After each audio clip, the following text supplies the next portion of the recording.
Hello, everyone. Tonight we're stepping into the hush of a warm, starlit night somewhere deep in an ancient grove, where the trees have seen more drama than a high school theater club, and even the wind seems to hum with forgotten songs. You're not entirely sure how you got here. One minute you're settling in for sleep, and the next, boom, you're surrounded by olive trees and a whole lot of mythological baggage. There's a glow in the distance, not electric, not candle, something gentler, warmer, the kind of light that feels like it's coming from the air itself and drifting toward you as if on a lazy summer breeze comes the faintest sound of string music, clear and calm, but with a little I'm better than you energy baked in. Welcome to the not so epic saga of a divine musical spat between a god who thought he could never be outplayed and a goat legged fellow who, for reasons still unclear, decided that challenging said god was a great idea. Spoiler, it wasn't. You probably won't survive this story if you're expecting any action packed battles, heroic quests, or dragon slaying. None of that here. Just a slow spiral into ego, woodwind instruments, and some deeply questionable punishments that somehow still made it onto ancient vases. Hey, if you're loving this content, I'd really appreciate it if you could give the video a quick like and hit that subscribe button. Tell me where you're tuning in from and what time it is for you. I want to know if you're in pajamas or still in yesterday's clothes, like a true bedtime historian. Now, dim the lights. Maybe turn on a fan for that soft background hum, and let's ease into tonight's journey together. You find yourself on Mount Helicon, one of those sacred, slightly moody Greek mountains with a reputation for attracting artistic types, according to the myths. It's where the muses live, 9 inspiring ladies who were basically the original arts majors. As you walk, the path softens under your feet, the pine needles releasing a sleepy, sap-sweet scent. Somewhere in the near distance, you hear laughter. It's not loud, not wild, just low chuckles from things that aren't quite human, and that's your first hint. Satyrs. You catch sight of one leaning lazily against a tree, sipping from a clay cup. He's half man, half goat, and 100% likely to say something inappropriate at a dinner party. These forest creatures are known for dancing, drinking, and dodging responsibilities. But tonight they're unusually mellow. Maybe it's the music. The sound leads you further uphill, where a natural amphitheater of smooth stone opens beneath a canopy of stars. There sits Apollo, glowing just enough to seem unfair.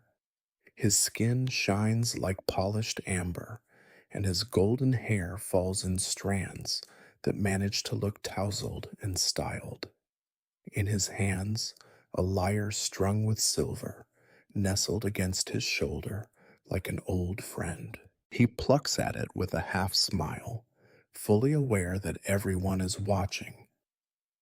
Apollo is what you'd call an overachiever, god of music, sure, but also the sun, healing, prophecy, archery, and let's be honest, looking fabulous in profile.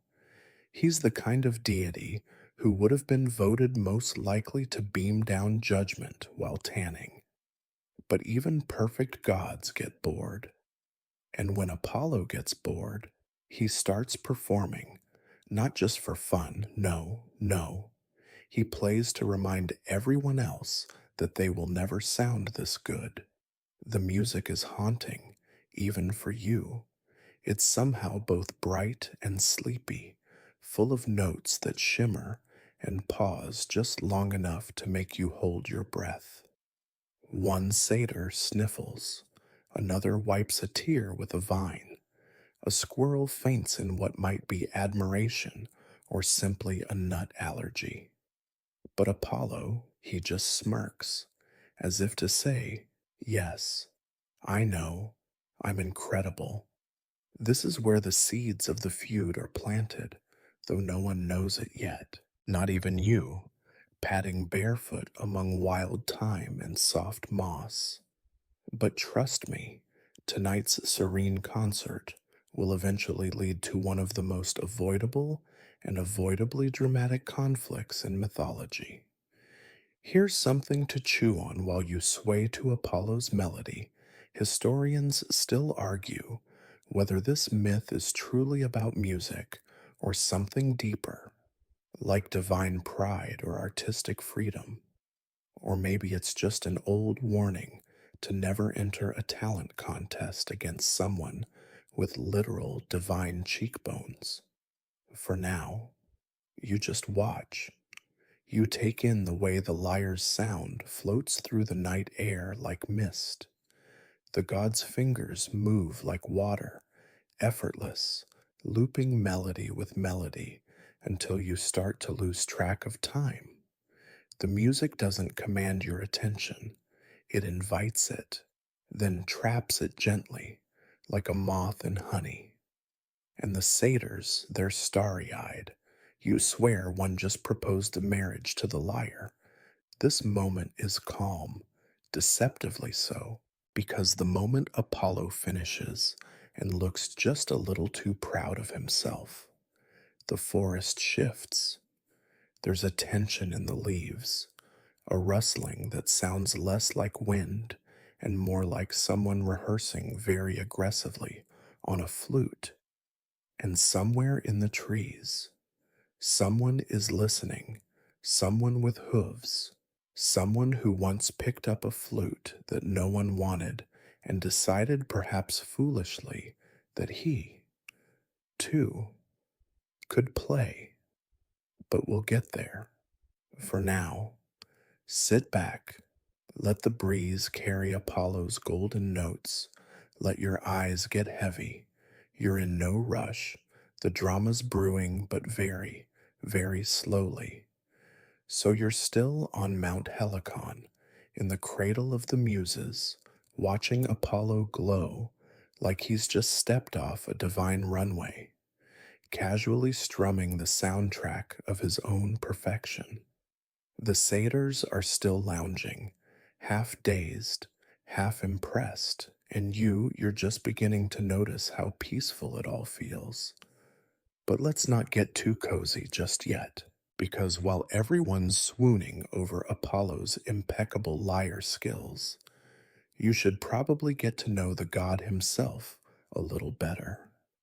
Apollo isn't just the god of music. No, that would be far too basic. He's also in charge of the sun, archery, poetry, healing, plague, and, somehow, moral superiority. He's basically the mythological version of that overachiever who brings handmade snacks to a potluck and critiques the recipe you brought. From a storytelling perspective, Apollo is a gift. He's complex, dramatic, and just self important enough to start a fight over musical tempo. But at the heart of it, he's a performer, and like all performers, especially the immortal, glowing kind, he lives for an audience, especially one that claps. As you sit cross legged in the dewy grass, you hear whispers of his earlier feats. Once, he slayed a python just for squatting near his future temple. Another time, he delivered prophecies at Delphi while managing crowd control. And don't forget the time he caused a citywide plague just because someone didn't say thank you fast enough. The moral here: compliment his music or risk spontaneous boils. But tonight, he's all charm. His fingers dance across the strings, eyes half lidded, like he knows exactly what effect he's having on every creature within earshot. And honestly, it's working. Even the crickets seem to chirp in harmony. Now, let's talk gear. Apollo's lyre isn't your average instrument. According to some stories, it was crafted from a tortoise shell, strung with animal gut, and handed to him by his younger brother Hermes, who, as it happens, invented the lyre as a baby. That's right. While most infants are learning object permanence, Hermes was creating music tech from roadkill. Family game night must have been a lot. Anyway, Apollo adored the thing. It wasn't just an instrument, it was an extension of his identity, his power, his flair. And when he played, he didn't just make music, he sculpted moods, set scenes, made even drunk satyrs sit upright for once. It's probably fair to say Apollo felt pretty secure in his title as most divine musician who has never been wrong ever. So secure, in fact, that he didn't notice the change in the air. There's a second melody sneaking through the trees now.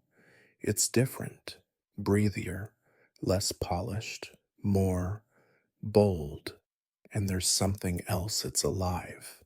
It weaves and stumbles like a tune you'd hum while climbing a hill barefoot or chasing goats for fun, the kind of music that doesn't need to be perfect to feel good.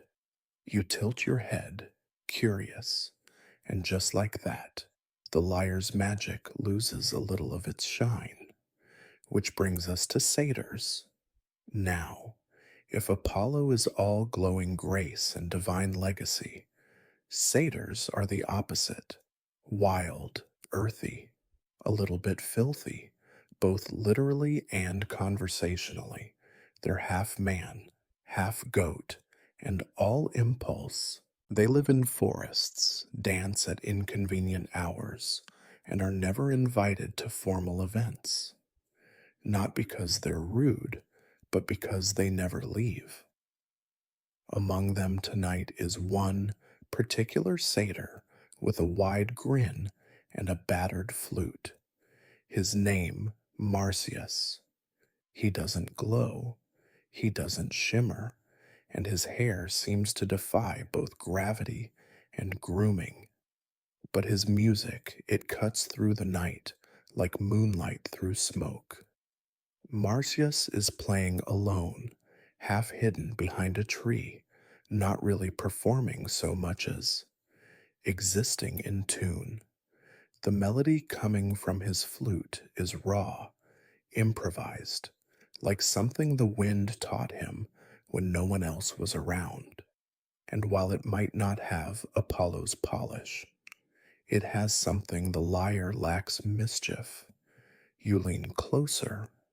Here's a fun historical fact. For your sleepy brain, ancient Greeks believed music wasn't just for entertainment. It had power. The right scale could stir emotions, shape behavior, even heal or harm the soul. The wrong scale, well, let's just say you wouldn't be invited back to the symposium. That's part of what makes this whole thing so fascinating. Apollo plays like he's solving a puzzle. Marcius plays like he's laughing at the idea of puzzles altogether. And Apollo, he hears it now. That new melody, that flute. His perfect song suddenly has competition. And if there's one thing immortals aren't great at, it's sharing the spotlight. Here's the quirky tidbit the flute Marcius plays. It might actually be the very same one invented by the goddess Athena, Legend says she crafted it herself, but abandoned it after seeing how it puffed out her cheeks while playing. Vanity, it turns out, isn't just a mortal flaw. Marcius found it discarded, probably under a laurel bush or next to some other cursed object. And, being a satyr, he didn't ask questions. He just put it to his lips and something clicked. Historians still argue whether the myth of Marsyas is about artistic hubris, political warning, or just ancient shade thrown at wind instruments. But from your seat on the mossy slope tonight, it feels much simpler. One god is used to applause. One goat man just wants to jam. The grove quiets. You hear a note, then another. Apollo looks in the direction of the trees with a twitch of his golden eyebrow. The satyrs hold their breath. You exhale softly, the scent of pine and old music heavy in the air. Tonight, something is about to shift. The seeds of challenge are stirring in the soil, but no one says anything. Not yet.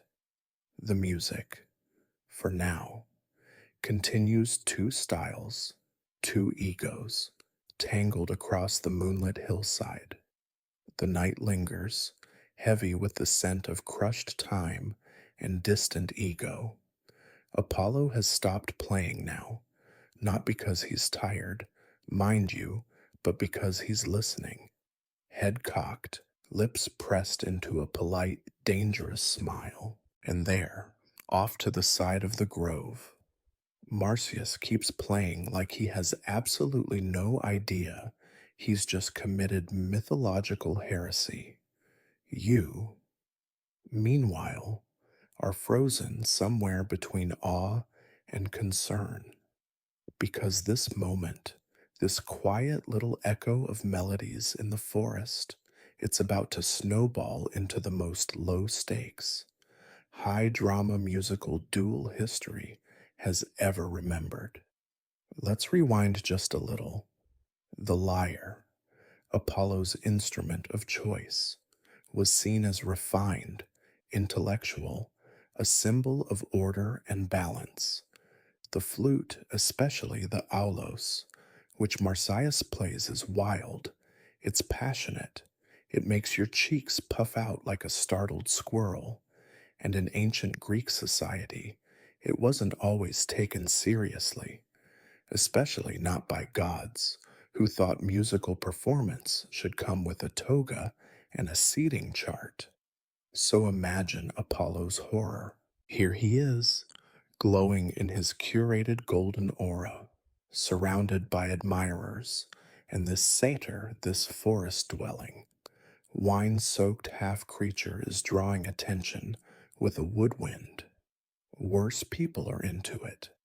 Now, Apollo's no stranger to competition. He once fought a python. He once out archered Artemis. He's even dabbled in mortal affairs just to prove a point. But being upstaged by someone with goat legs and the social awareness of a brick that stings. So, he does what any self respecting, aesthetically flawless deity would do. He saunters over.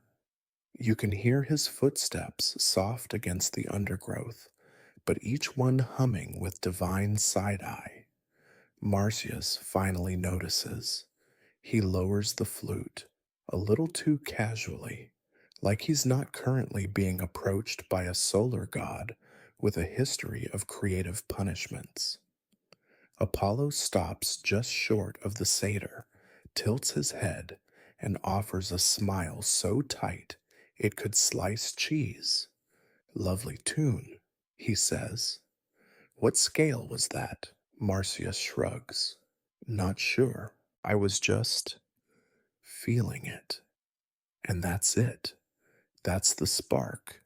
The casual shrug, the suggestion that divine music can be felt instead of meticulously constructed.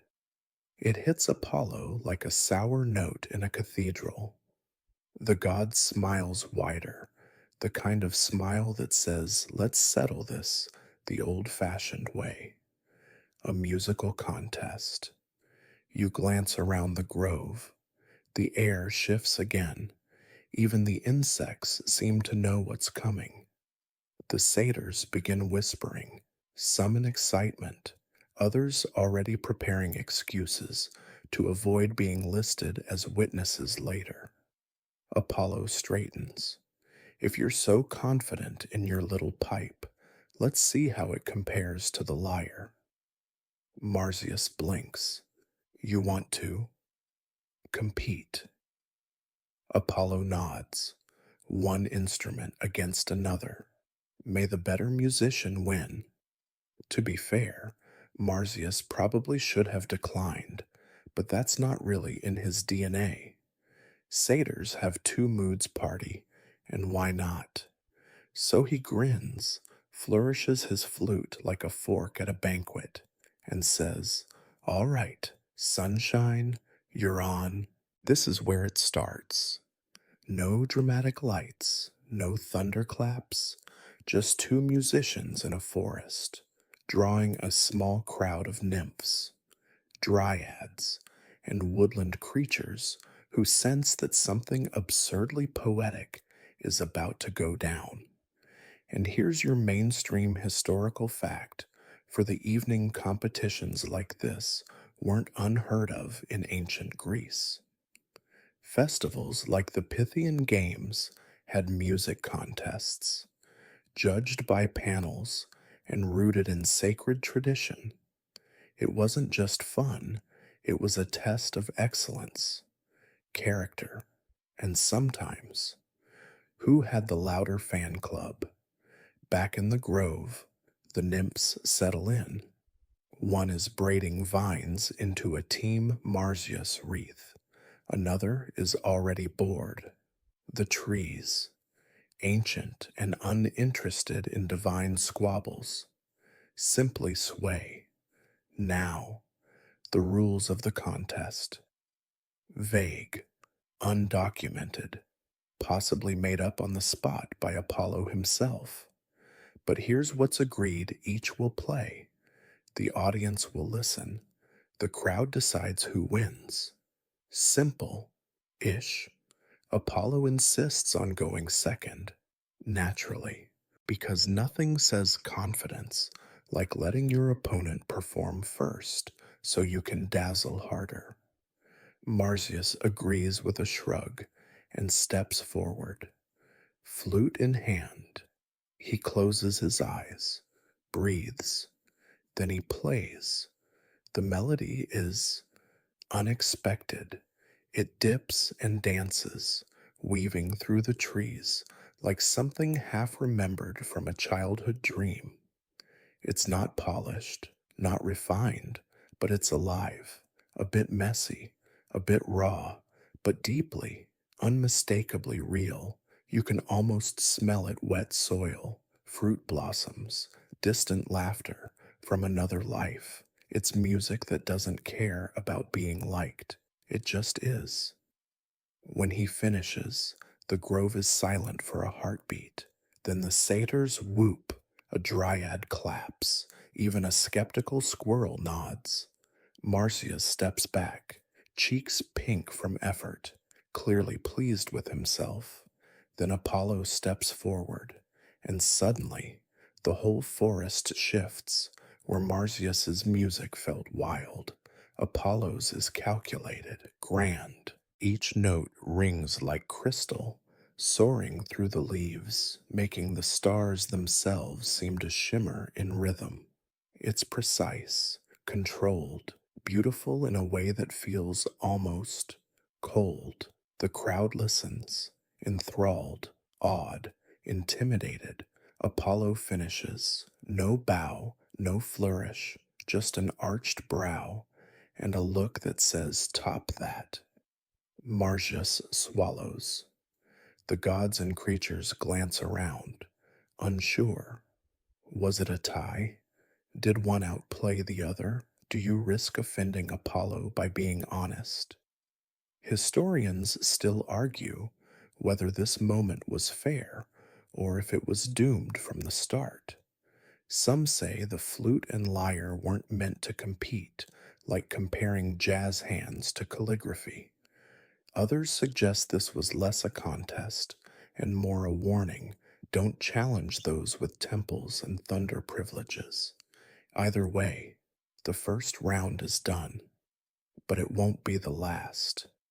Because Apollo, he's just getting warmed up.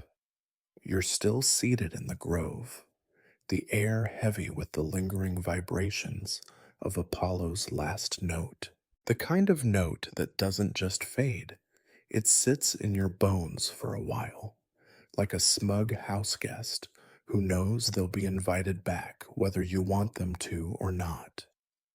Marcius is chewing his lip, his fingers twitching restlessly around his flute. You get the sense he knows what just happened, not just the music, but the tone.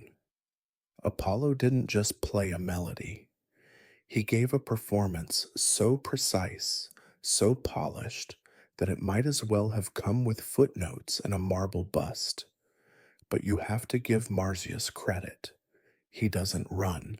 He doesn't make excuses. He just exhales, rolls his shoulders, and says, "All right." One more. Apollo's eyebrow arches like a question mark carved in gold. One more.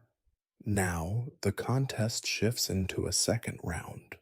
Not just music, but performance.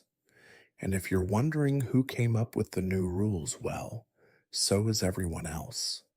Apollo, of course, insists the next stage should involve vocals, because what's more impressive than playing an instrument? Playing it while singing flawlessly, in perfect pitch. Obviously, Marcius blinks. We're singing now. Apollo just smiles that slow, golden smile again. Of course, unless you'd prefer to concede. Oh dear. Now here's your scholarly debate of the night. Historians still argue whether this change in rules was agreed upon beforehand or whether Apollo simply moved the goalposts once it looked like Marcius was gaining favor. Some sources suggest the god announced the rule mid-contest. Others say the satyr agreed, perhaps not fully understanding what he was up against. Either way, the game is no longer fair. You glance around. The grove's energy has shifted. The nymphs are less giddy now. A couple of them murmur to each other in leaf speak, which is surprisingly expressive when you're fluent. Even a nearby goat snorts in what could easily be interpreted as divine side-eye. Apollo prepares first. He lifts his lyre. His lips part. And suddenly the grove is filled with a voice that somehow sounds like sunshine filtered through harp strings. He sings of order and light, of prophecy and fate, of golden chariots and sacred flames. His voice rises and falls like waves on a perfect sea, and you swear you can feel warmth radiating from the very sound. It's the kind of performance that should be carved into marble and tucked into a museum next to "Please do not touch" signs. Then it's Marcius's turn. You feel for him, because there's just one problem: you can't play the flute and sing at the same time. I mean, you could try, but it wouldn't end well. Marcius attempts it. He tries to hum between notes, to force song through breath stolen between phrases, but it's clumsy, chaotic, a little wheezy. One satyr politely coughs. The rest of the grove stares, silent. Marcius trails off, lowering his flute. He frowns, opens his mouth, closes it again. He knows. Everyone knows. It's not just that he lost, it's that he was set up to lose. Still, he stands his ground. That's not fair, he mutters. Apollo tilts his head, all honeyed smugness. You agreed to the rules, but, and the rules were clear. Marcius doesn't reply. He just stands there, clutching the flute that once felt like freedom and now feels a little heavier. This moment, it's the pivot point of the entire myth. What started as playful competition now sours into something stickier. The crowd doesn't cheer, they don't boo, they just shift their weight. Awkward, like they've realized too late that they're watching something that isn't fun anymore. And here's your fringe historical tidbit: there's actually a musical term inspired by Marsyas in some ancient writings.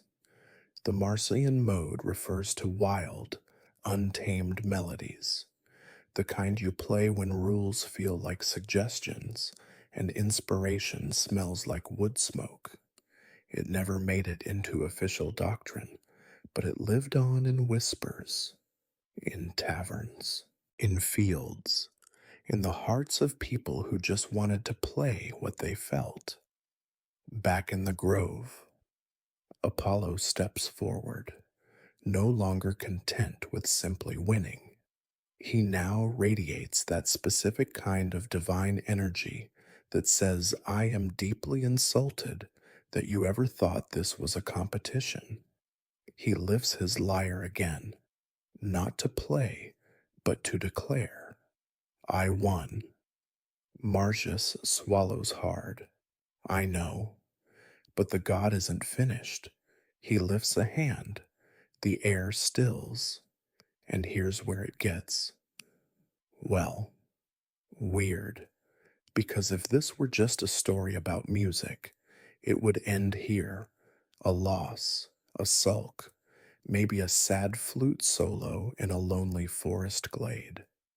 But Greek myths, they don't stop at you lost. They skip straight to, and now we shall carve morality into your flesh. And Apollo, he's about to get poetic. But before that moment lands, before divine judgment turns this sleepy grove into a cautionary tale, you glance again at Marcius, and weirdly, he's not afraid, frustrated, maybe a little winded. But somewhere behind those half-lidded eyes and that goatish stubble, there's a quiet dignity. He knows he played from the heart, and even if the gods don't honor that, the trees remember. You can hear them whispering in the leaves and the music. It still lingers. Even Apollo's melody can't erase it. The night is no longer gentle.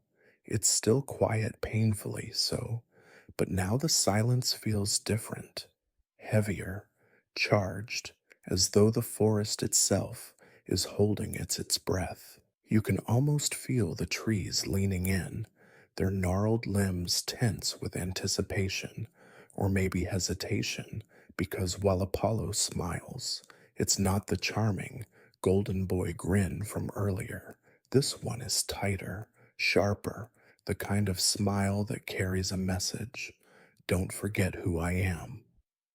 Marcius stands perfectly still, flute by his side, looking like someone who just lost a very weird open mic night and now suspects the prize might include eternal consequences. Let's pause a moment, because this right here is where the myth takes its most infamous turn. The part historians can't quite explain away. The part that leaves even the most devoted Apollo fans a little uncomfortable. Some call it divine justice, others call it overkill, and some just quietly sip their tea and mutter. Ancient Greece was wild in most versions of the myth. Apollo declares not only that Marsyas lost, but that he committed hubris. Now, hubris is one of those words that sounds fancy but basically means you forgot your place. In Greek mythology, it's a big deal. A mortal or even a half mortal, half goat daring to challenge a god. That's not just rude, that's cosmic level disrespect. So, Apollo, being a god who takes these things very personally, decides to make an example of Marsyas. You might think a stern talking to would suffice, or maybe a firm, don't do that again. But no, Apollo chooses something a little more dramatic. He decides to flay Marsyas alive. Yes, flay, as in remove the skin, peel him like a grape levels of punishment. All because the guy played a pretty decent tune on a second-hand flute. Now, to be fair, some scholars argue that the flaying wasn't literal. They say it's symbolic, meant to represent the stripping away of pride or the exposure of raw emotion. Others believe it reflects ancient rites, where musical or poetic failure had spiritual consequences. And then there's the school of thought that says, nope, he definitely flayed him. Ancient myths were just that intense. Back in the grove, Apollo raises his hand. His fingers glow, but not warmly. This light is surgical, cold, purposeful. Marsyas doesn't move. He simply closes his eyes. You don't want to watch, and yet you can't quite look away. And here's where the myth fractures, because in some tellings, Apollo carries out the punishment without hesitation. In others, he pauses, regrets, even sheds a tear, but the deed is done. Either way, the grove changes. The laughter is gone. The music has stopped. All that's left is the hush of the wind moving through leaves like soft whispers of a warning too late. And then something curious happens. From the ground beneath Marsyas, a spring begins to bubble. Clear, cool water pours from the earth as if the mountain itself is weeping. It flows where he stood, winding gently through moss and root, softening the edge of Apollo's cruelty. This spring, they say, becomes the river Marsyas, a real place. In Phrygia, modern-day Turkey, where locals once whispered that the water sang, faint and mournful, especially at dusk. That's your mainstream historical fact. The river Marsyas is not just legend. It exists. It was named in honor or in memory of this very tale, a place where story and geography overlap, like myth seeping into the soil. You sit by the spring now. The satyrs have vanished. Even Apollo has gone. Only the water remains, flowing steadily through the night. And though the contest is over, its melody lingers. You can almost hear the echo of Marsyas's flute, bold and wild, and just a little defiant. Here's a quirky tidbit for you later, Roman poets especially. Ovid took this myth and used it as a cautionary tale against unchecked power. Marsyas became a kind of underdog martyr, his suffering less about arrogance and more about the cruelty of those who can but shouldn't.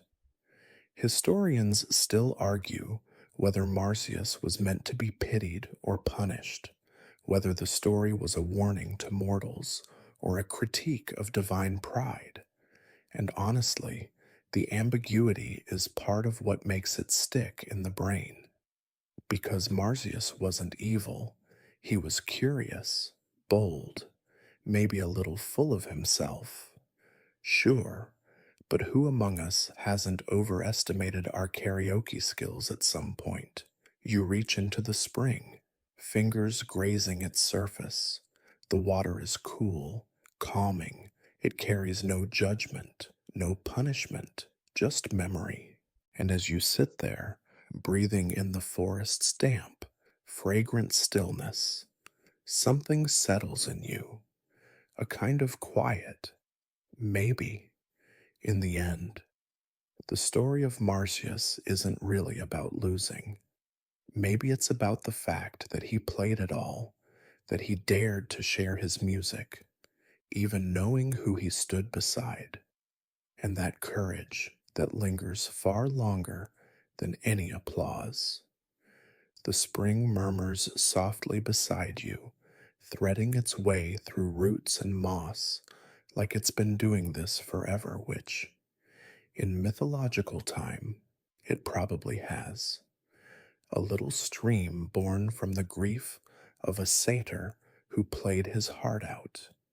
It's oddly comforting, in a way, quiet, steady, like even though the contest ended in tragedy, something enduring still came from it. You rest back against a tree. The bark is rough, but the air is kind. And now that Apollo has disappeared into the stars, you start to notice the small sounds again, the rustle of dry leaves, the occasional distant owl, even the soft drip drip of spring water hitting a hollow stone. But the grove isn't empty, not completely, because the muses are here. They've been here all along, of course, floating on the edges of the story like mist, watching silently while gods and satyrs clashed over art and ego. But now they step forward, not dramatically, not glowing, just present. 9 sisters, daughters of Mnemosyne, goddess of memory, and Zeus, king of overbooking himself, each one responsible for a different form of art or knowledge: music, poetry, astronomy, epic, comedy, history, dance, all the things that keep human brains busy when they're not hunting or arguing over olive oil tonight. Though they don't look like scholars, they look like wind and moonlight, barefoot and thoughtful, weaving slowly through the grove. One of them hums a melody, another bends to touch the water, her fingertips catching its chill. You watch them, quiet as the trees, not because you have to, but because something about their presence demands it. You might expect them to mourn Marsyas, or scold Apollo, or write an epic poem about the event on the spot, but they don't. Instead, they begin to collect the echo of the music. Not literally, of course. That would be weird. But poetically, they gather it. The memory of Marsyas's playing, the bravery, the wildness, the deeply questionable decision making, they weave it into something new. This is your mainstream historical fact in Greek culture. Memory wasn't just remembering facts, it was sacred. Mnemosyne, their mother, was the very source of remembrance. And the muses, they preserved what deserved to be remembered, not what was necessarily celebrated. In other words, Apollo may have won, but Marsyas would not be forgotten. You catch sight of one muse, Calliope, perhaps, the muse of epic poetry dipping a reed into the spring. She begins tracing something on a smooth, flat stone. Words, maybe, or music. It's hard to tell, but you get the feeling that she's writing not for the gods, but for you, or anyone who might one day wonder what it felt like to hear a satyr challenge the sun. And here's a little known fringe tidbit: some ancient commentators believed that Marsyas was actually a teacher, not just a drunk forest creature, but a cultural symbol for the spread of music among mortals, a being who shared divine inspiration with people who had no temples, no priests, just flutes carved from reeds and evenings by firelight. Back in the grove, the muses begin to hum. It's low, harmonious, like wind moving through cave stone. You feel it more than hear it, a resonance in your chest, a reminder that music isn't just about beauty. Sometimes it's about memory. Sometimes it's defiance. Sometimes it's just the sound of someone trying. Historians still argue whether the story of Marsyas is a moral lesson, a veiled critique of tyranny, or simply a dramatic metaphor for the clash between chaos and order. But as you sit here half asleep, wrapped in the scent of damp pine and myth, you start to think maybe it doesn't matter. What matters is that the story survived. The water keeps flowing, the trees keep listening, and the muses. They keep singing that soft, wordless tune, carrying the memory forward. Even as the night deepens around you, you breathe in. You're not in ancient Phrygia anymore. Not exactly, but somehow.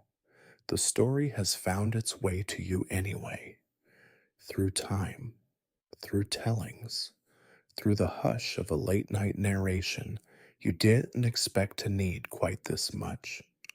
The contest is over, the music continues, and you're still here, listening.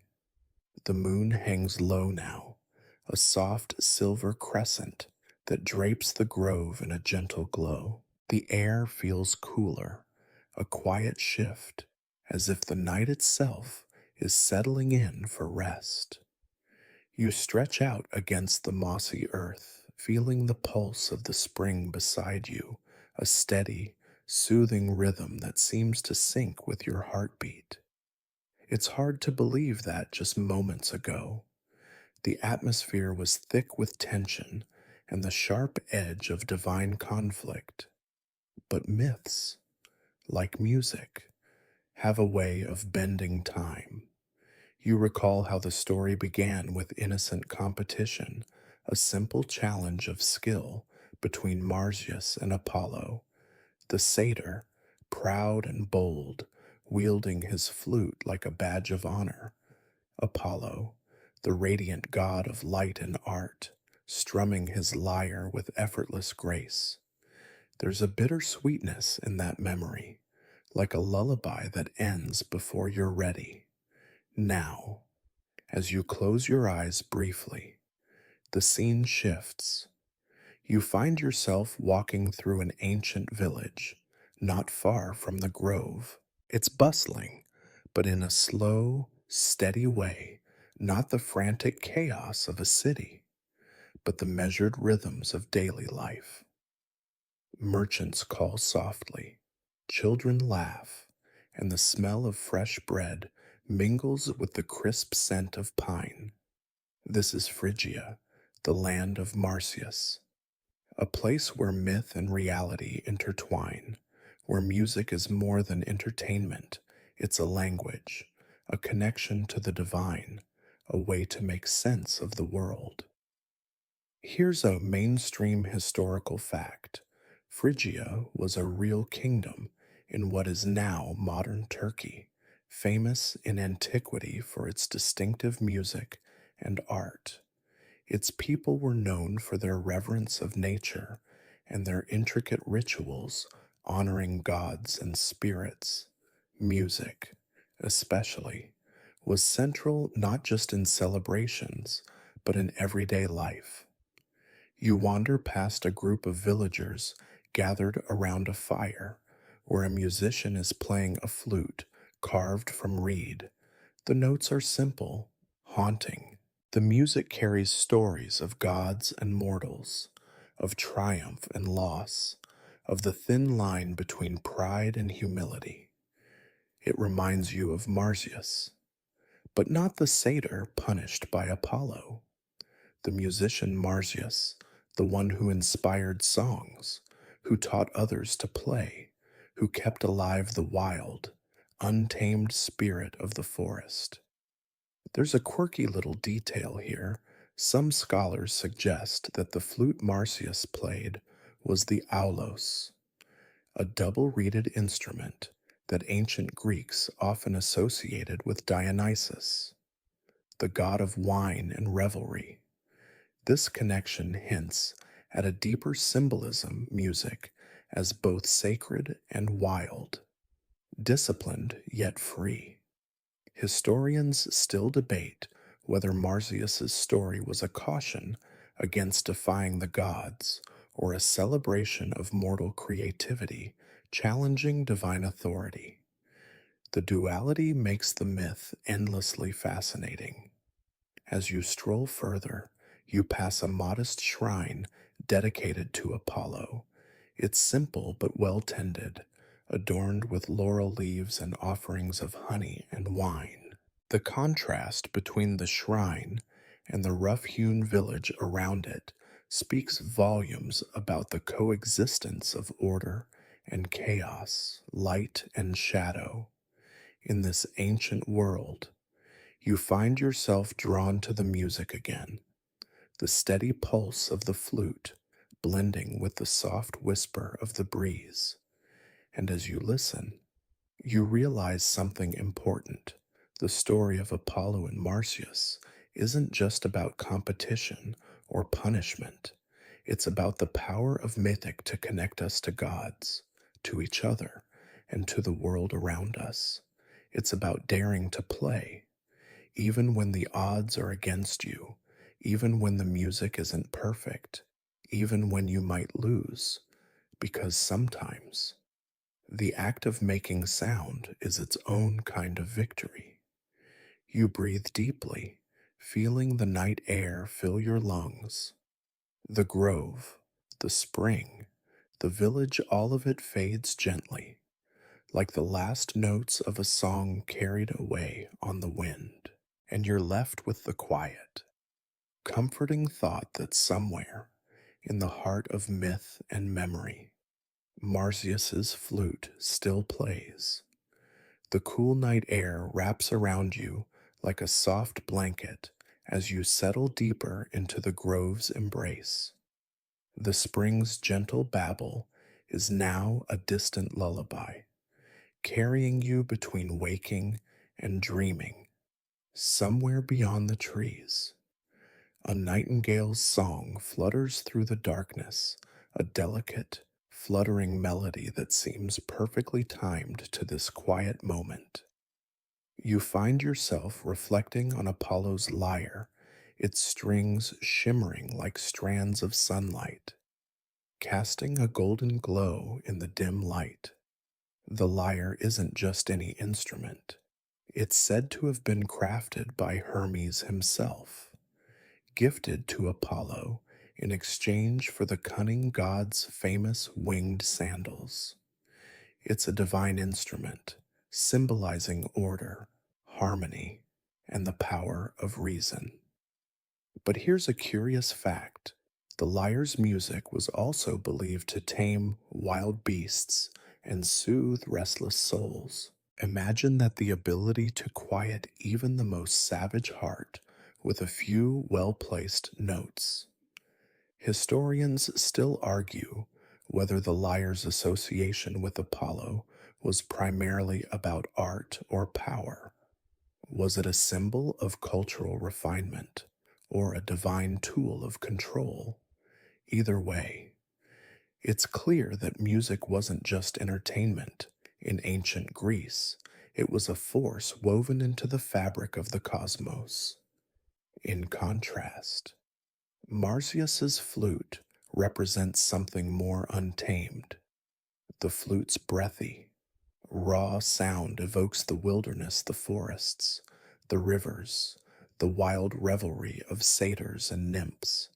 It's music of instinct and freedom, untethered from strict rules or formality. You can almost feel the tension between these two musical worlds, the structured, celestial order of Apollo's lyre versus the wild, spontaneous spirit of Marsyas's flute. It's a clash not just of instruments, but of philosophies. And now you're back in the grove, watching the two figures, Apollo with his radiant calm, Marsyas with his fiery defiance. Their contest wasn't just a battle of skill, it was a cosmic conversation about the nature of creativity, control, and expression. You might smile to think that this debate, ancient as it is, still echoes in modern music. The balance between precision and passion, between tradition and innovation, between playing it safe and taking risks. A quirky tidbit floats up here. Some ancient vase paintings show Marsyas with his flute, surrounded by dancing satyrs and revelers, hinting that his music was as much about community and celebration as competition. Meanwhile, Apollo's lyre often appears in serene, almost formal settings, reminding us that both types of music had their place in Greek life. As you listen, you notice a gentle rustling nearby. A small group of forest creatures, perhaps deer or rabbits, are stirring in the underbrush, drawn by the lingering melody. It's a soft reminder that music connects all living things, even gods and mortals, animals and plants, city and wilderness. Historians still debate the exact origins of the Marsyas myth and its relationship to real musical traditions in Phrygia and Greece. But what's clear is that it captures something timeless, the thrill of creativity, the risk of challenge, and the bittersweet beauty of impermanence. You take a deep breath, feeling the night's calm seep into your bones. The story of Apollo and Marsyas is far from over. It lives on in every note, every melody, every quiet moment when you dare to listen, and maybe that's enough. The night deepens around you, stars flickering like distant lanterns scattered across a vast velvet sky. The grove is now almost silent, save for the gentle rustle of leaves and the faint murmur of the spring that trickles nearby. You find yourself sinking further into this stillness, each breath slowing as if the earth itself is coaxing you to rest. But before you drift off completely, let's take a moment to consider the judges of that legendary musical contest between Apollo and Marsyas. Because, believe it or not, they weren't just picking favorites based on pretty notes or fancy tricks. In some versions of the myth, the judges were the mountain nymphs, the Oreads known for their impartiality and love of music. Others say the contest was witnessed by the muses themselves, those divine patrons of arts and sciences who couldn't help but weigh in on artistic merit. Either way, the decision carried immense weight, not just for the competitors, but for the natural order itself. Here's a mainstream historical fact. Greek myths often portrayed contests as tests of both skill and character, where the gods' judgments reflected broader themes of balance and justice. So this wasn't just a battle of notes, it was a trial of worthiness, of humility, and yes, sometimes of cosmic consequence. Interestingly, some fringe interpretations suggest that the contest was less about music and more about cultural clashes between the refined, urban Greek traditions and the wild, rustic customs of Phrygia. In that light, the story becomes a metaphor for the tension between civilization and nature, order and chaos. Historians still debate whether the judges truly represented fairness or if their role was more symbolic, serving to reinforce Apollo's authority as a god of harmony.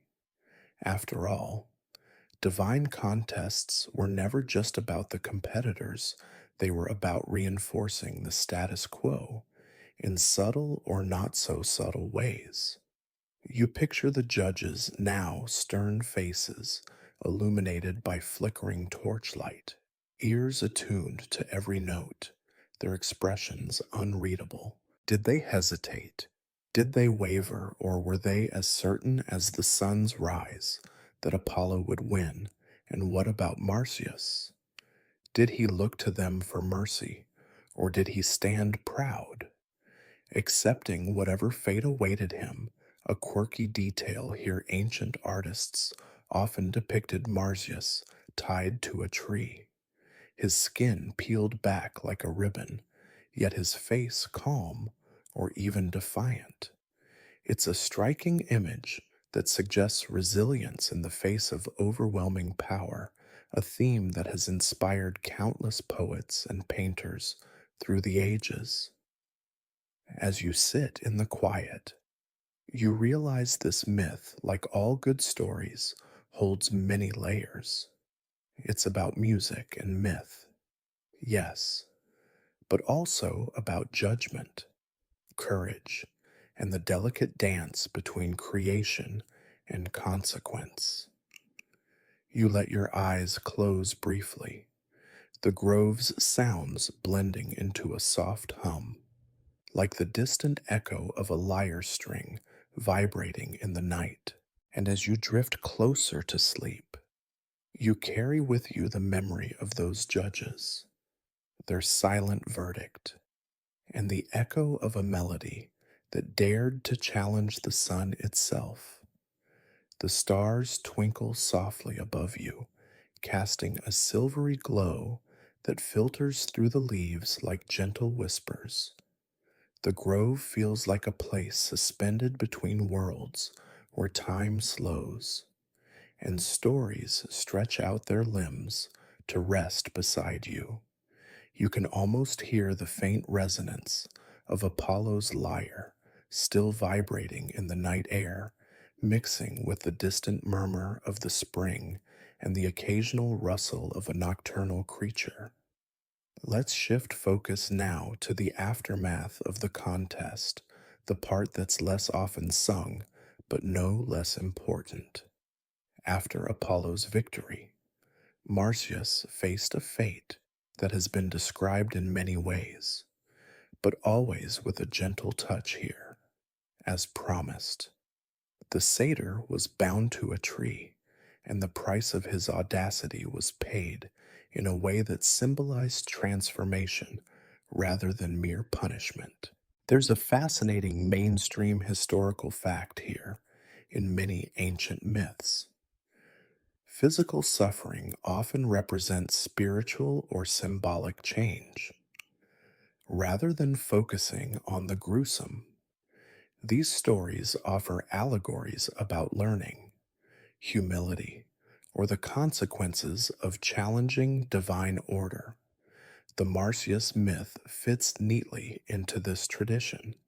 Now, for a quirky tidbit, some versions of the tale suggest that Marsyas's blood gave birth to the river Marsyas, a gentle stream that nourished the land and inspired poets.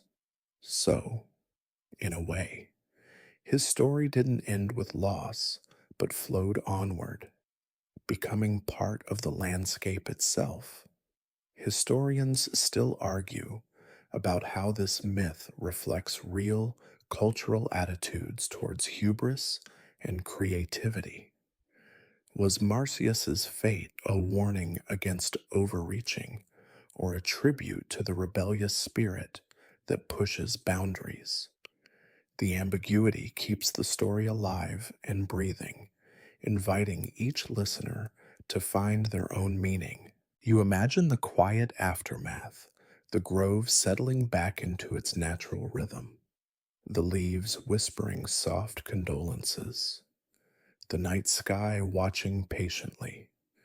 The contest is over, but its echoes ripple through time, shaping how we think about art, rivalry, and the delicate balance between humility and pride.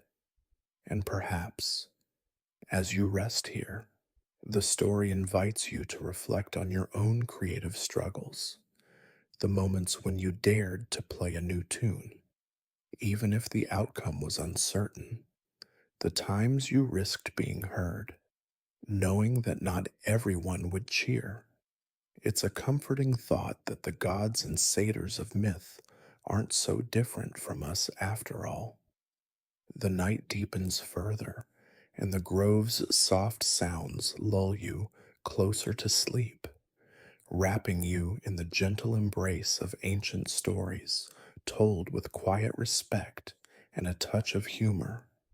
The air feels cooler now, carrying a faint scent of damp earth and wildflowers that seem to glow faintly in the moonlight. The grove hums softly, a natural orchestra of crickets and whispering leaves. You take a slow, deep breath and let the calm settle around you like a warm, worn blanket. While the tale of Apollo and Marsyas is filled with dramatic moments, the story's quieter details reveal a lot about ancient Greek culture, especially their love for music and storytelling as tools for both entertainment and education. Here's a mainstream historical fact for you in ancient Greece. Music wasn't just a pastime, it was a fundamental part of education. Boys were taught to play instruments like the lyre and aulos, a type of double flute, as part of their schooling, preparing them to participate fully in civic life. Music shaped character and social bonds. But Marsyas's flute, his aulos, was a little different. This instrument was associated with wild festivities, rituals of Dionysus, and the more ecstatic side of Greek spirituality. It wasn't just music, it was an invitation to abandon restraint, to embrace the unpredictable. A quirky tidbit: ancient Greeks believed that the sound of the aulos could induce a trance like state.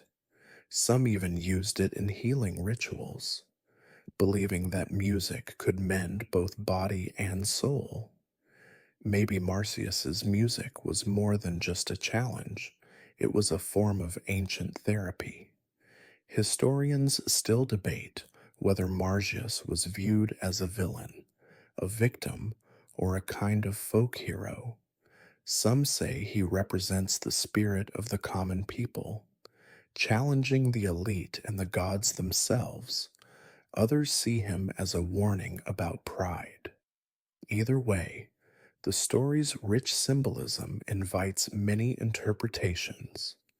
As you listen to the night's gentle sounds, you imagine Marsyas playing his flute, not in contest, but in celebration with satyrs dancing, vines curling, and laughter echoing through the trees.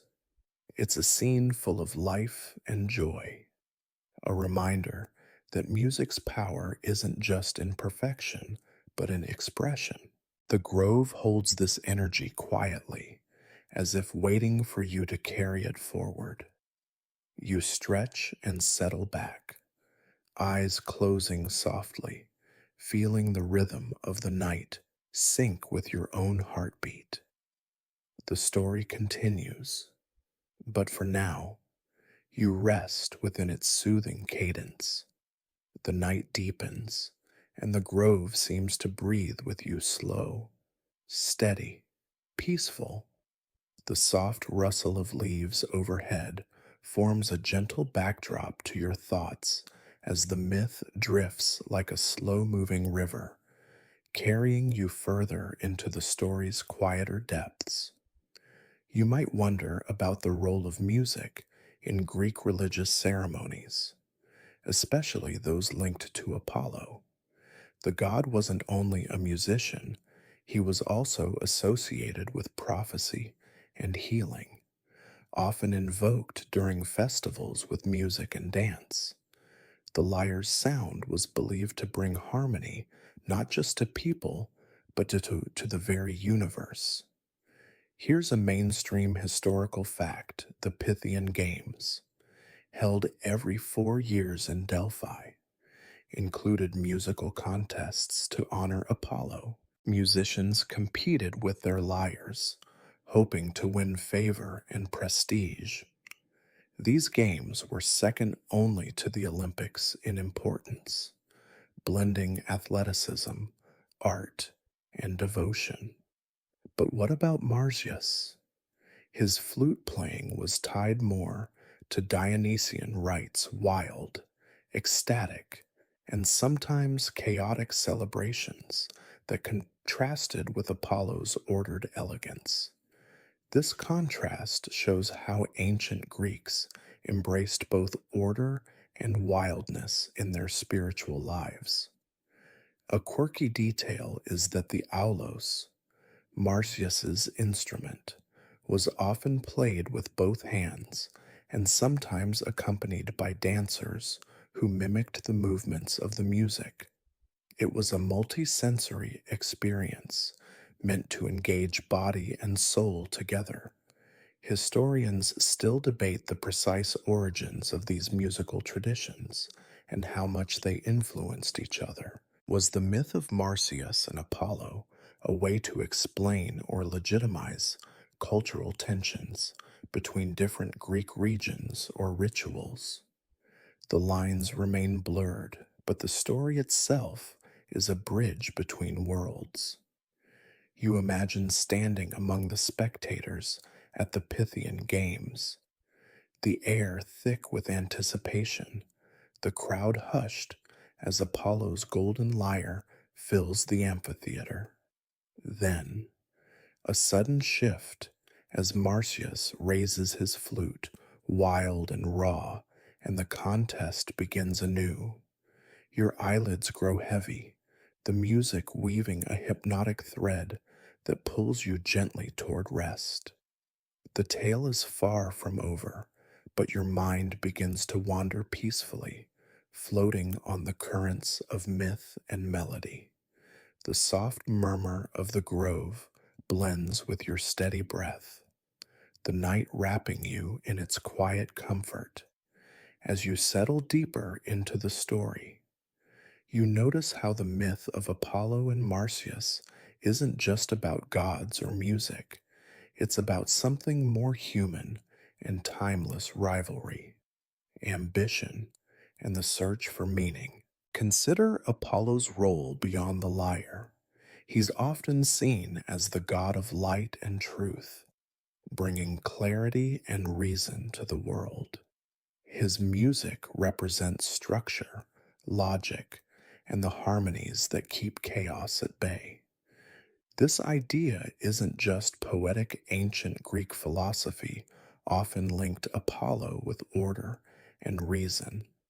Here's a mainstream historical fact: Plato, the famous philosopher, considered music essential to the education of the soul. He believed that the right kinds of music could shape character, while the wrong kinds could lead to disorder. Apollo's lyre fits perfectly into this ideal. On the flip side, Marsyas's flute was associated with freedom, passion, and the untamed force of nature. It symbolizes creativity that breaks rules and challenges authority. This is the eternal tension between conformity and rebellion. A quirky tidbit: some ancient authors speculated that Marsyas might have once been a local river god or spirit, whose story evolved into the satyr figure we know today. This connection to water and nature adds another layer to his wild, flowing music. Historians still argue whether Marsyas's punishment was meant to symbolize the dangers of pride or the cost of challenging the gods. But many agree that his story reflects the complex relationship between art and power. As you breathe in the cool night air, you imagine the two musicians, one shining with divine order, the other wild with untamed spirit, each playing their part in a cosmic dance. This isn't just a myth, it's a quiet conversation across millennia, inviting you to find your own place in the harmony or the wildness. The grove seems to hold its breath, waiting for your next thought as you drift slowly toward sleep. The moonlight filters gently through the canopy, painting soft patterns on the forest floor. You feel the coolness of the night air brushing against your skin, inviting you to sink further into the comfort of this timeless tale. The story's rhythms mingle with the natural sounds around you, a lullaby of leaves, a whisper of wind. Let's wander now into a lesser known aspect of this myth, the involvement of the satyrs. These half goat, half human creatures embody the wild, carefree spirit of the forests. Marsyas himself is one of them, a creature of the wilderness who delights in music, dance, and revelry. Here's a mainstream historical fact: satyrs were common figures in Greek drama and art, often representing uninhibited nature and desire. They frequently appeared in Dionysian festivals, where their antics entertained and sometimes shocked the audience. A quirky tidbit to tickle your imagination: some ancient writers joked that satyrs had an insatiable fondness for wine and women, but also for playing tricks on gods and mortals alike. Their mischievous nature balanced the seriousness of the gods. Historians still debate how much the character of Marsyas overlaps with other regional myths about forest spirits and deities. Was he a local nature god absorbed into Greek mythology, or a purely fictional figure? The lines blur, adding mystery to his story. You picture Marsyas surrounded by fellow satyrs, laughing and dancing in moonlit groves, his flute music swirling through the trees like a playful breeze. It's a scene filled with joy and freedom, a sharp contrast to the formal contest with Apollo. This duality between wildness and order, chaos and control permeates the entire myth, reminding us that life isn't meant to be just one thing. There's space for both the structured and the spontaneous. As your eyes begin to flutter closed, you feel the soft pulse of the story syncing with your heartbeat. You're halfway through this journey, cradled by ancient music and myth, and the night is still young. A soft breeze stirs the leaves above you, carrying the faint scent of pine and earth.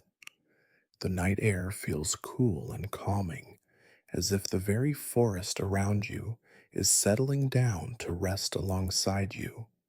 Your eyelids grow heavier, but the story still hums quietly in your mind, inviting you to linger a little longer.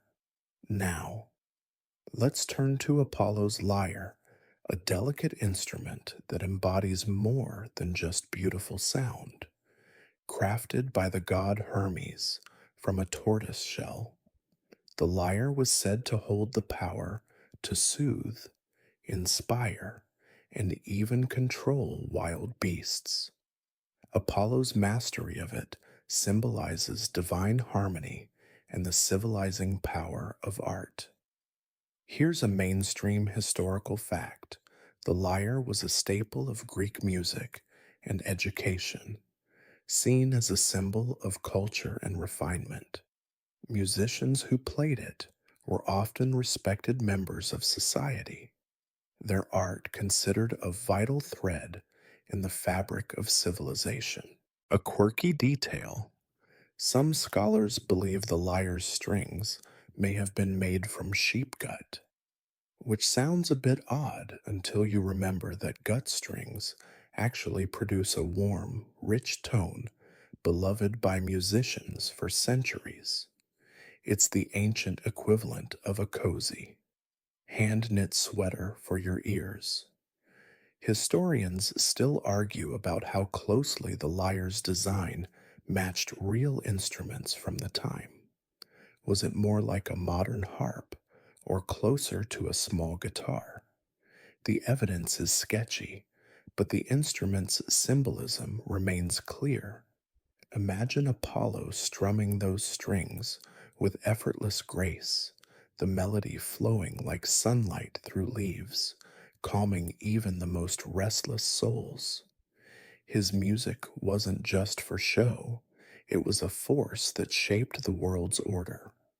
In contrast, Marsyas's aulos was raw and earthy, the breath-driven notes wild and unpredictable. This contrast between instruments echoes the larger themes of the myth: the tension between control and freedom, between the polished and the primal. You let your breath slow as these images mingle, the music of gods and satyrs weaving a gentle spell that eases you toward rest. The grove around you seems to hum with the memory of those ancient notes, a lullaby for the ages. The night's calm deepens, and the gentle rhythm of your breathing matches the subtle sounds of the forest. Your body sinks into relaxation as the story flows seamlessly, like a soft stream carrying you further along the banks of myth and memory. Now, let's explore the peculiar rules of that musical contest between Apollo and Marsyas, a contest that wasn't just about who played best, but involved some rather unexpected twists.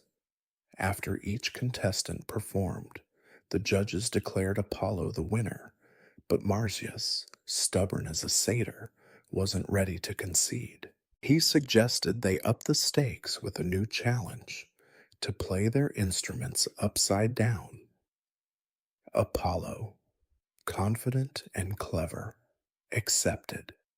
Here's a mainstream historical fact: ancient music competitions often included improvisation and technical challenges to test the true skill of performers. This was not just showmanship, but a serious test of mastery. A quirky tidbit: playing a lyre upside down isn't just tricky, it's practically impossible to play well, especially compared to a flute. Apollo's choice was a clever strategy, revealing not only his skill, but his wit.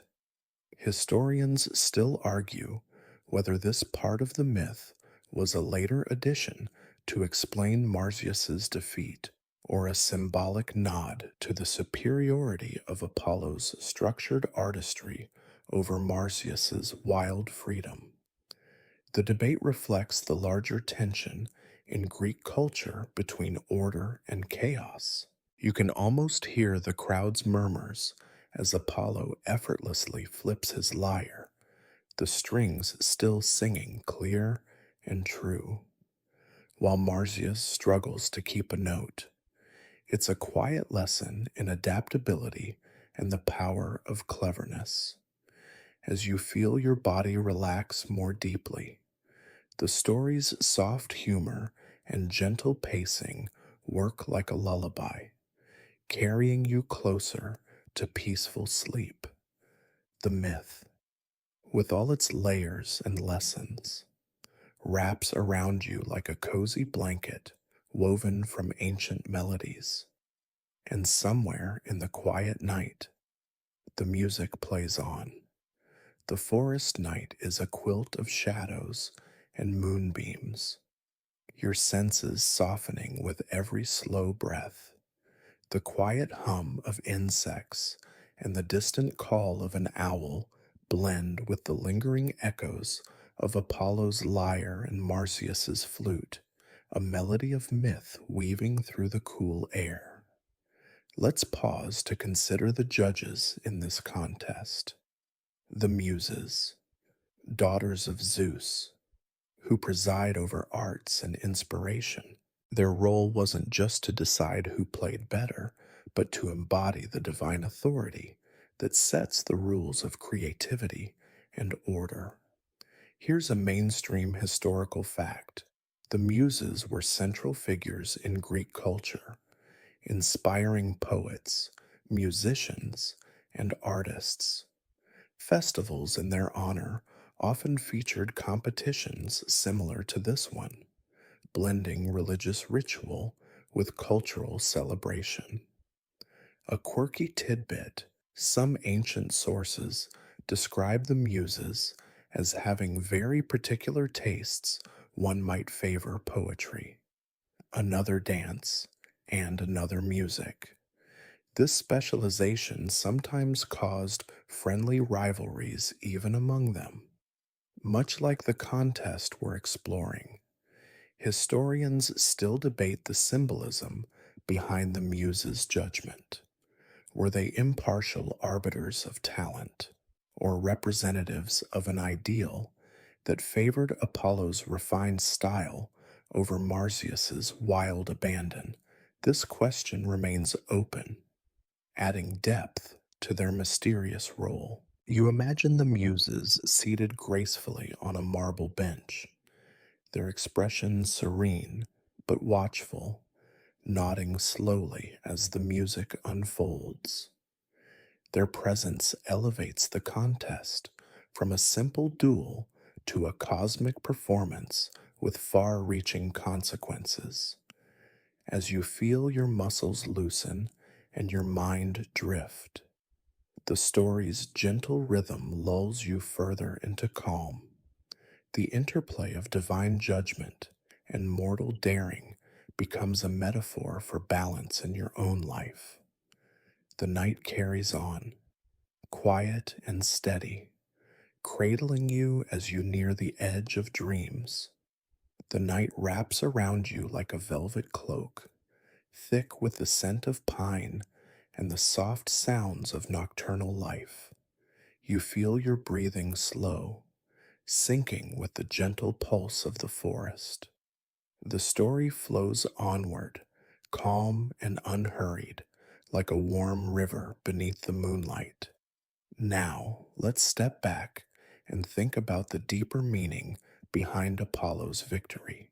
It wasn't just about music, it was about the idea of order triumphing over chaos, civilization over wilderness.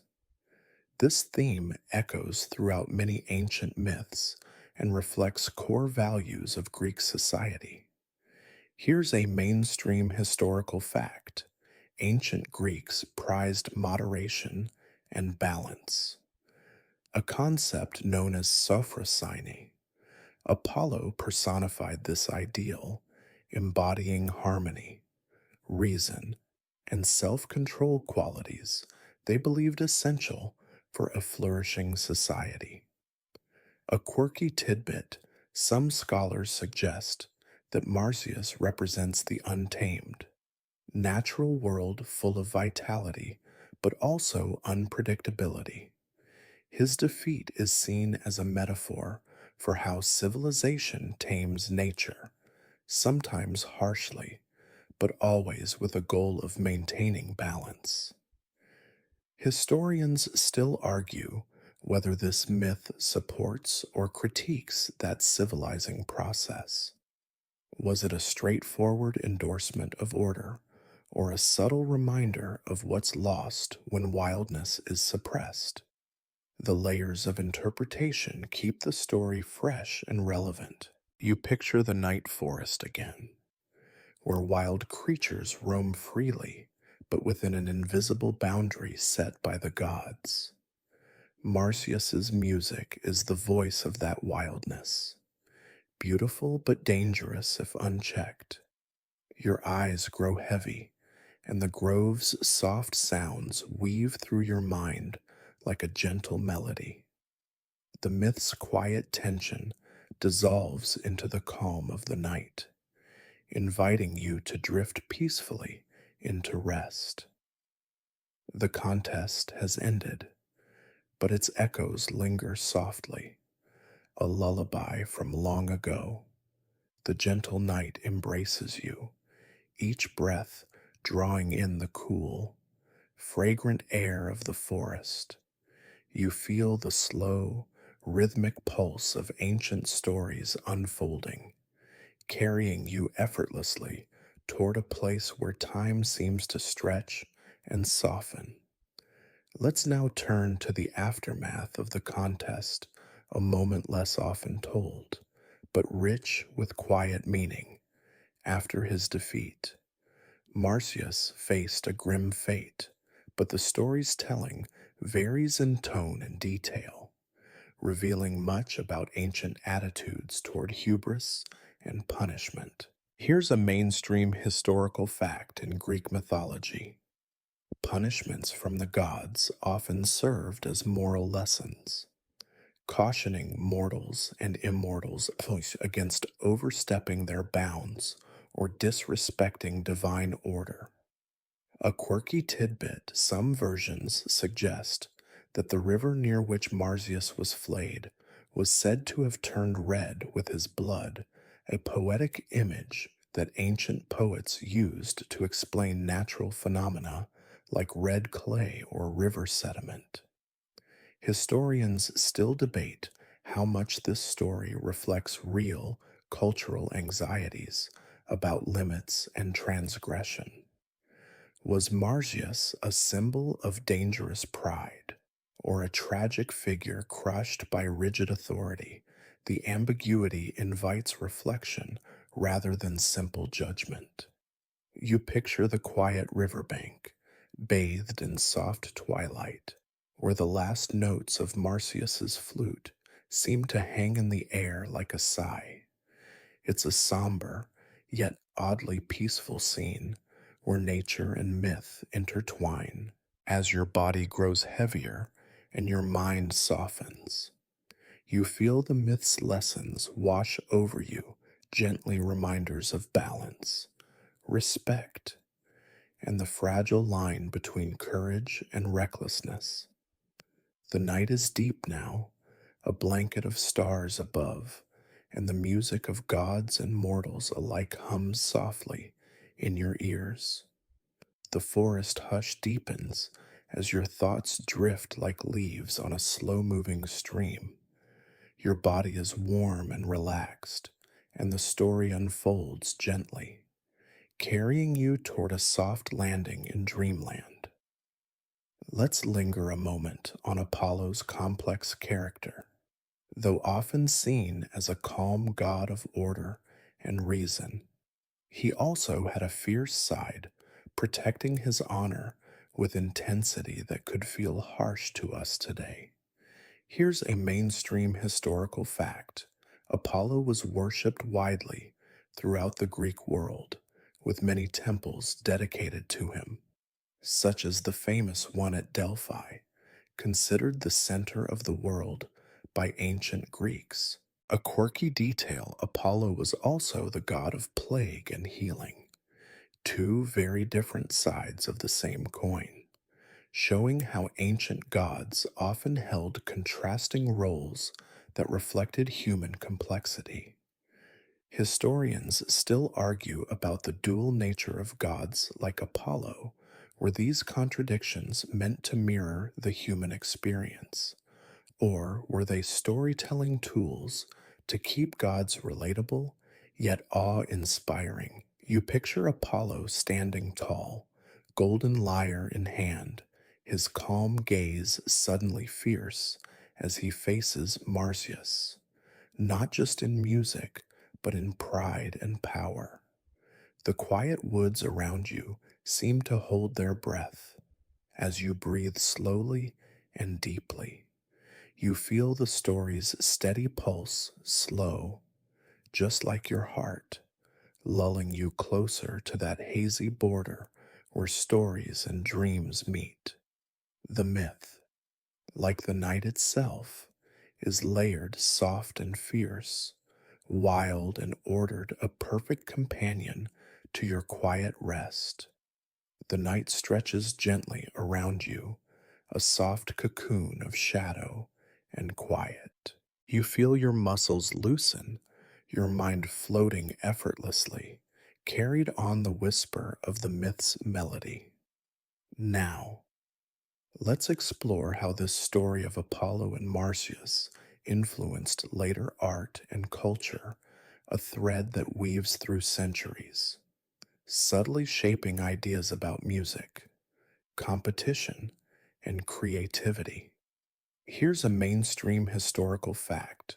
The tale of Marsyas was popular in ancient Greek vase paintings and Roman mosaics, often depicting the dramatic moment of the contest or its aftermath, reminding viewers of the thin line between pride and humility.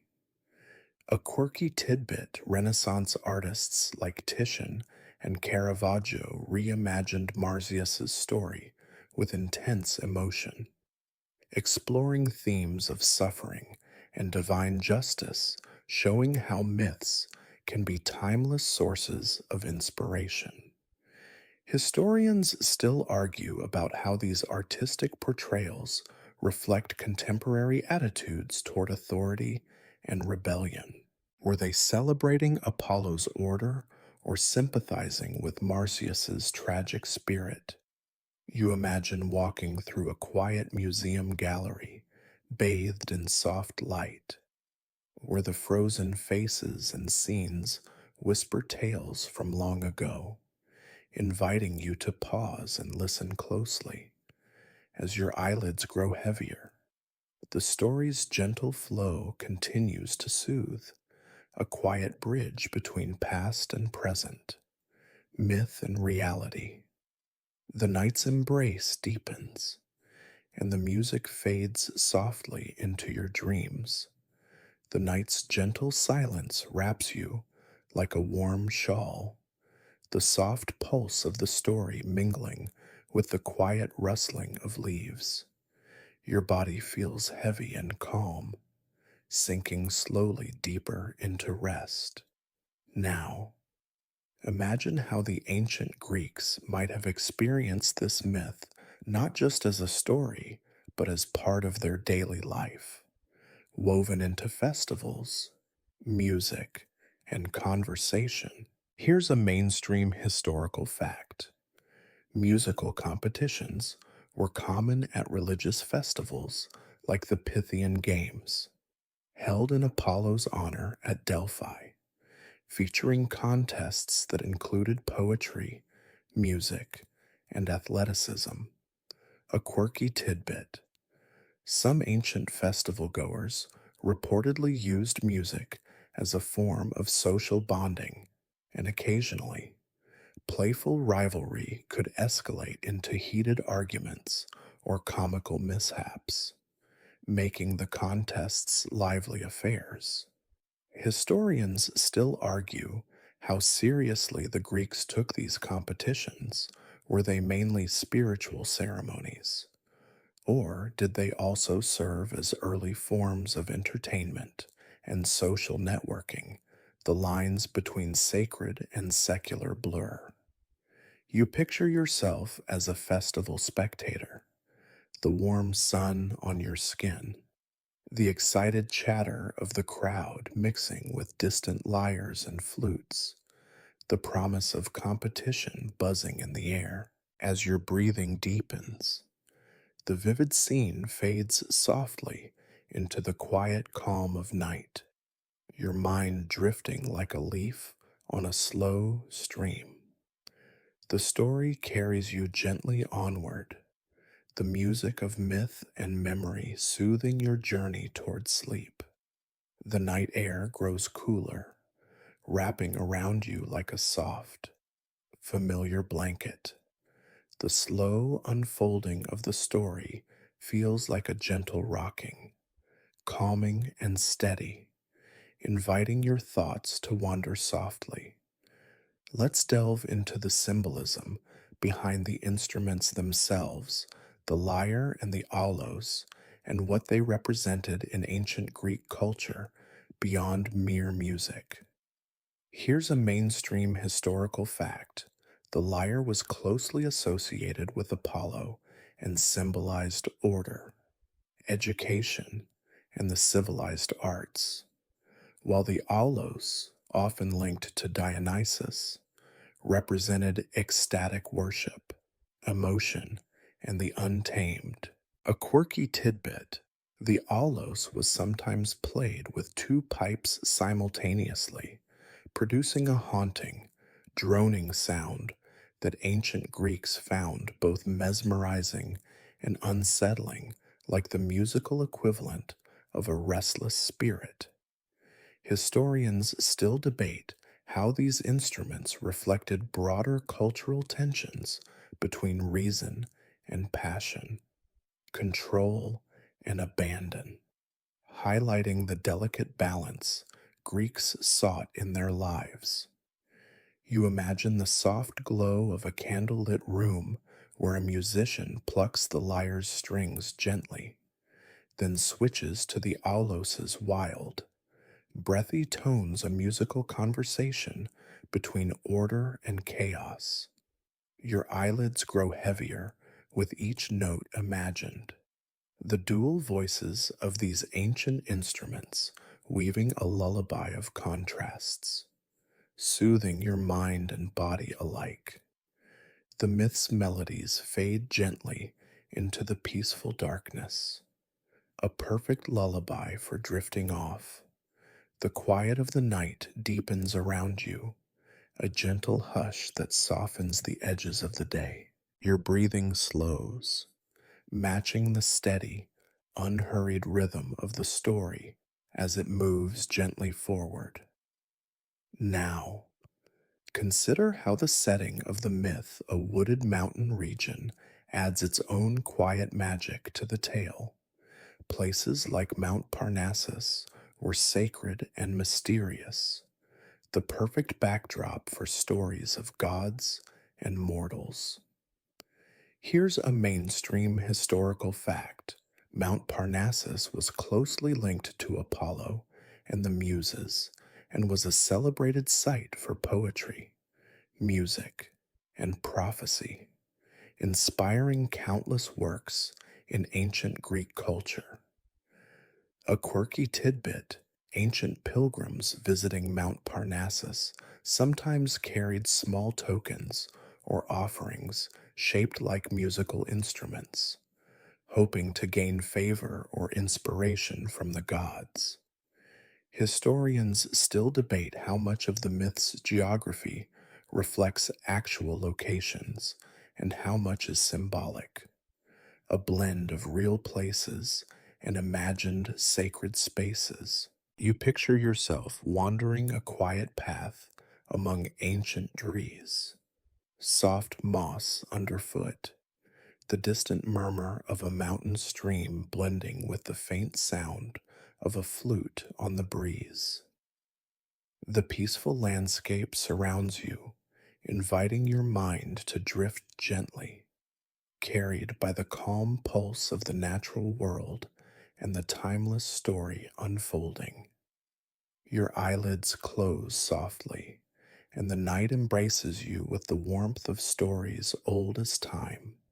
The cool night air brushes softly against your skin, carrying with it the faint scent of pine and earth. The story unfolds like a slow dance, each word a gentle step guiding you closer to rest. Let's reflect on the role of humor in this myth. Though the story holds serious themes, it also contains moments of lightness and whimsy, reminding us that ancient tales often balanced gravity with a wink. Here's a mainstream historical fact: Greek myths frequently included playful elements, using humor to make gods and heroes feel more approachable and human. A quirky tidbit: some ancient playwrights turned the tale of Marsyas into comedies or satirical pieces, poking fun at his stubbornness and Apollo's sometimes pompous demeanor. Historians still argue how these humorous interpretations affected the myth's perception. Did they soften its moral lessons or enrich its complexity by adding layers of irony? You imagine a chorus of satyrs chuckling quietly behind a tree, exchanging mischievous glances as the contest unfolds, their laughter a soft counterpoint to the serious music. Your mind drifts lightly on the gentle humor woven through the tale, a soothing reminder that even divine stories can hold a touch of human playfulness. The night wraps you in its calm embrace, the myth's soft laughter fading into a peaceful silence. The quiet night air feels like a soft whisper against your skin, your breath slow and steady as the story continues to unfold like a gentle wave lapping at the shore of your mind. Let's now focus on the satyrs themselves, those wild, half goat creatures who loved music, wine, and dance, and their place in Greek mythology and culture. Here's a mainstream historical fact: satyrs were commonly depicted as followers of Dionysus, embodying uninhibited nature, revelry, and fertility, often serving as comic relief in myths and plays. A quirky tidbit: some ancient rituals involved dressing as satyrs to celebrate the changing seasons, blurring the line between human and animal, order and chaos. Historians still argue about the symbolic role of satyrs. Were they mere comic figures? Or did they represent deeper ideas about the primal forces within humanity? You picture a lively gathering in a moonlit clearing, satyrs playing flutes and dancing, their laughter ringing through the trees, wild and carefree. As you settle deeper into calm, the image of their joyous abandon contrasts gently with Apollo's serene order, reminding you of the balance between restraint and freedom.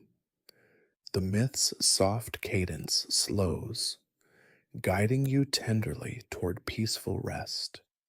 The night's quiet deepens, wrapping you like a soft, cozy blanket. Your breath is slow and steady, matching the gentle rhythm of the story as it unfolds softly around you. Now, consider the cultural exchange this myth hints at how ideas of music, competition, and divine favor traveled and transformed across regions. Here's a mainstream historical fact: ancient Greece was a crossroads for many cultures, and musical instruments like the aulos and lyre had predecessors or relatives in neighboring civilizations such as Egypt and Mesopotamia. A quirky tidbit: some scholars suggest that the story of Marsyas might have roots in earlier Near Eastern myths about musicians challenging gods, showing how stories evolve and merge over time. Historians still debate the extent to which Greek myths were original creations versus adaptations, a fluid blend shaped by trade, conquest, and storytelling. You imagine ancient travelers crossing dusty trade routes, carrying stories and songs like precious cargo, weaving new threads into the rich tapestry of myth. Your eyelids grow heavy as the story drifts on, a soft echo of distant cultures mingling in the quiet night. The gentle unfolding of ancient tales carries you slowly towards sleep's embrace. The soft night air cradles you gently, the world outside hushed and still. Your breath slows, deep and even, as the story continues its gentle, unbroken flow. Let's explore the role of storytelling itself in ancient Greece, how myths like Apollo and Marsyas were passed down, shaped by countless voices over generations. Here's a mainstream historical fact: oral tradition was the main method of preserving myths before they were written down, with poets called rhapsodes performing epic tales at festivals and gatherings. A quirky tidbit: these storytellers sometimes improvised or added local flavor to myths, meaning no two performances were exactly alike, keeping the tales alive and fresh through time. Historians still debate how much variation was allowed before a myth was considered true, highlighting the fluid, living nature of these ancient stories. You picture a warm evening by the fire, a rhapsode's voice rising and falling, the audience spellbound as they travel to the world of gods and satyrs, music and contest. Your thoughts drift gently on the rhythm of spoken word, a soothing wave that carries you deeper into rest. The myth, like a soft song, winds toward its final notes as night deepens around you. The night wraps around you, a velvet calm that seems to slow time itself. Your breath deepens, steady and slow, as the story flows softly on. Let's now consider the theme of rivalry in the myth, not just competition, but a delicate dance of respect, pride, and consequences. Here's a mainstream historical fact: rivalries in ancient Greece, whether in music, athletics, or politics, were often seen as ways to honor excellence and encourage self improvement. A quirky tidbit: sometimes rivals would exchange gifts or praise, blending competition with camaraderie, a tradition called agon that valued contest as much as respect. Historians still argue whether myths like Apollo and Marsyas highlight the dangers of rivalry or celebrate its role in pushing boundaries and creativity. You imagine two musicians sitting quietly after the contest, a shared glance acknowledging both triumph and loss, the tension softened by mutual understanding. As you breathe slowly, the story's gentle pulse eases your mind, a soft reminder that rivalry, like music, can be both fierce and tender. The night deepens, and your thoughts float on the calm tide of myth and memory. The night is now a quiet, endless sky, stars twinkling softly like gentle lullabies whispered from ancient times. Your breath is slow, even, and the world feels at peace. Let's bring this long journey to a close, reflecting on the tender, strange beauty of the myth and the gentle lessons it offers as you drift toward sleep. Here's a mainstream historical fact: myths like Apollo and Marsyas have been told and retold for millennia, adapting to new times but always speaking to universal themes: pride, creativity, balance. A quirky tidbit even today. Musicians and artists reference Marsyas's story, finding inspiration in his passion and Apollo's grace a testament to the enduring power of myth. Historians still debate many details of the story, but what remains clear is its role as a timeless lullaby for restless minds and curious hearts. You feel the cool night air fade to soft warmth as your thoughts grow quiet, the music of myth settling like a gentle breeze through your dreams. Now, let your mind float free, your body heavy and relaxed, carried softly on the wings of stories old as time.